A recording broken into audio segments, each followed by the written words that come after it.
It is Monday evening on the 25th of February out across Western Australia, and we are keeping close tabs on Category 2 Cyclone Rusty to the north. This is the most recent U.S. Joint Typhoon Warning Center forecast track for Tropical Cyclone Rusty. Notice that the forward motion is expected to slow down significantly as the center of circulation approaches the coastline, and also notice that the track forecast takes the center of the cyclone just to the west of Port Hedland, which is rather interesting as we compare the Bureau of Meteorology forecast track in just a moment. But overall, this would be a very significant landfall, especially for Port Hedland. You would be in the worst quadrant of the storm, receiving onshore northerly winds, which would really be destructive, and they would also increase the risk of a very significant storm surge.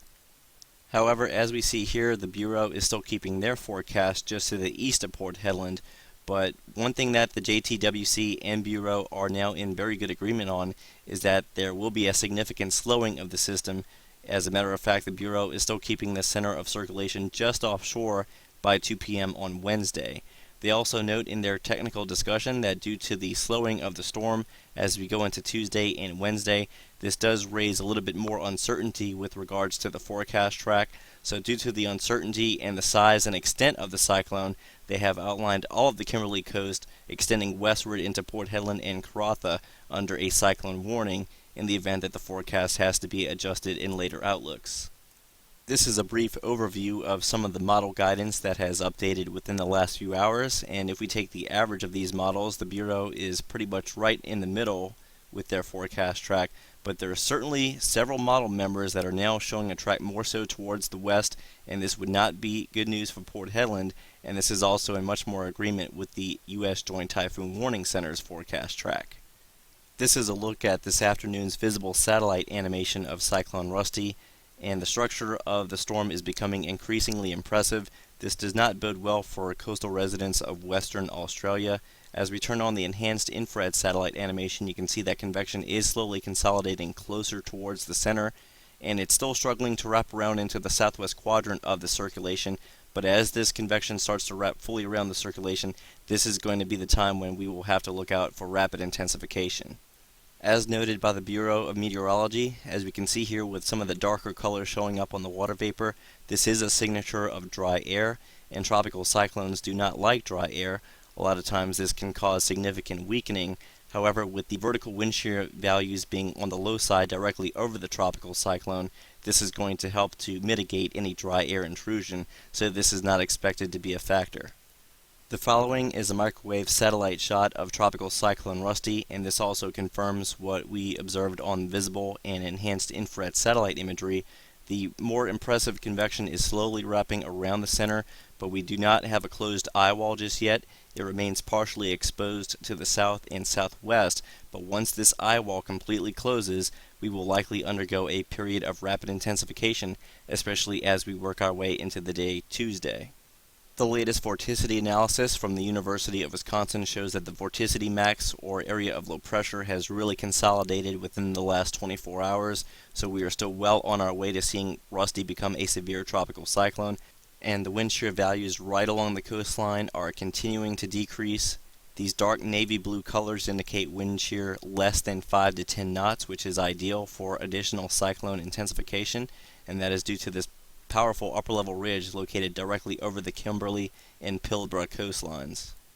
Regional radar imagery from weatherzone.com.au indicates that we have spiraling outer bands of Cyclone Rusty continuing to work their way southwestward into the coastal communities of Western Australia, including Port Hedland, and due to the very slow motion of the tropical cyclone over the next several days, flash flooding is going to become a bigger concern, especially in some of those streams and riverbeds that are flowing through the inland areas. So not only are we going to be dealing with destructive winds and storm surge right along the coast, but also the risk of torrential rainfall and fresh water flooding well inland. As the circulation moves closer to the coastline, the radar networks right along Western Australia are also going to better pick up the center of circulation, including the developing eye-lag feature, and you're also going to start to see the northern semicircle of the cyclone as the center closes in. As we take a closer look at the mid-level steering factors, we can see that the ridging that was once over Western Australia has continued to progress more so toward the east, so there is a gap leading an alleyway here for some southerly motion within the next 24 to 48 hours, thanks to this trough that's passing well to the south.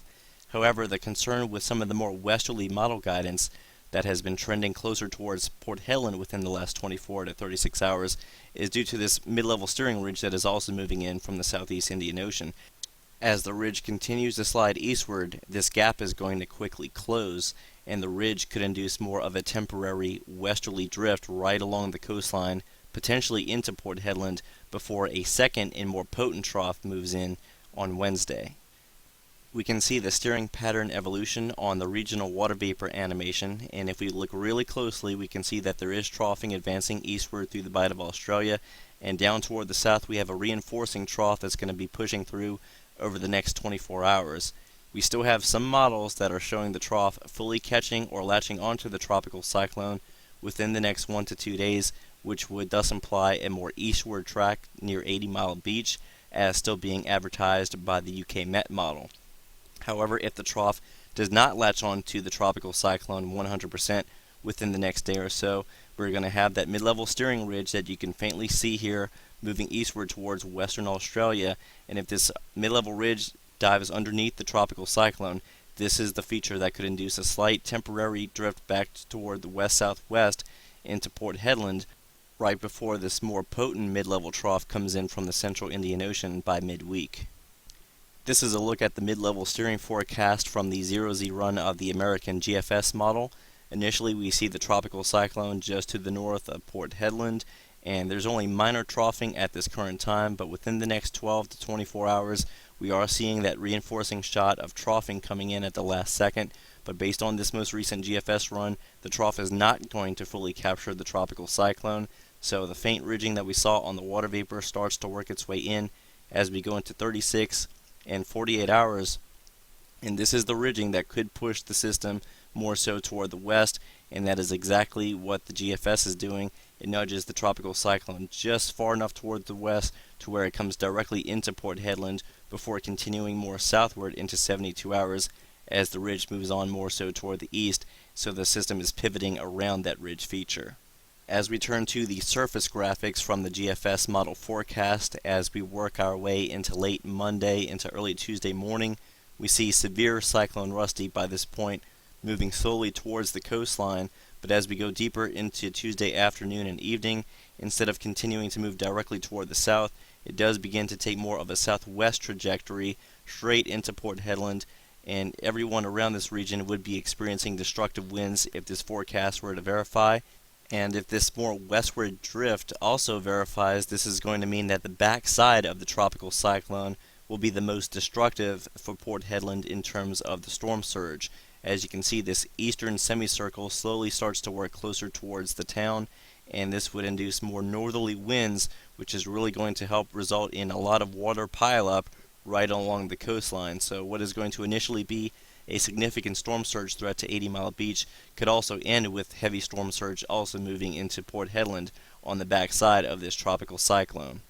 The bad news is that the GFS model is no longer an outlier with this more westerly solution. As a matter of fact, the latest 2 to 3 runs of the ECMWF, which is on average the most accurate model, has also trended closer towards Port Hedland. This is the most recent surface forecast from the ECMWF as we go on into Wednesday afternoon, and it's also showing that west-southwest motion straight into Port Hedland, and finally as we work our way into Wednesday evening and Thursday morning, the center of circulation is continuing to move more towards the south. If there is any saving grace whatsoever, the European, if we back this up just a little bit, is still taking the center of circulation just to the east of the port city. However, you're still looking at destructive winds with potentially the western eye wall moving onshore, and you would still have very high storm surge just to the east, and there's also very little room for error with the potential for that track to also continue to turn westward like the GFS. All that being said, though, we still have a couple models that are still showing the center moving into slightly more sparsely populated areas. For example, this is the 0Z run of the Canadian CMC, and you can see the center making landfall just to the east of Port Hedland. And the 48-hour UK Met forecast is actually even more east than that. So this is still more than enough reason for all coastal residents from the Kimberley coast on westward to continue to monitor the cyclone very closely and make your final preparations, because the outer bands are already beginning to impact these coastal communities, and the winds and rain are only going to increase as we go on later in the day and into tomorrow.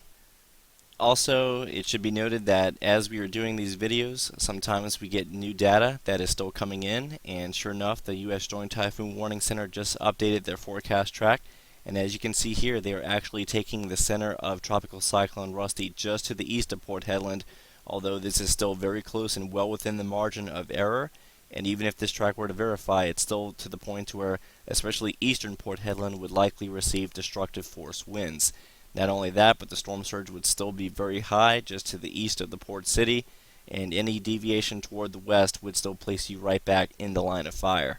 Nonetheless, this is the best agreement we've seen between the two forecast centers in quite some time, so perhaps we are starting to see more of a consensus, although I must say that if I had to put out my own forecast track, I would nudge it slightly closer towards Port Hedland. So the bottom line is, we just don't know exactly where this is going to come in just yet, but what we do know is that we will have a severe landfalling cyclone on our hands within the next few days, and it's going to be a rather slow mover, which is only going to exacerbate all of the threats included within this landfall. So everyone needs to make their final preps now, and we are going to have more updates for you here at 28storms.com as this event unfolds.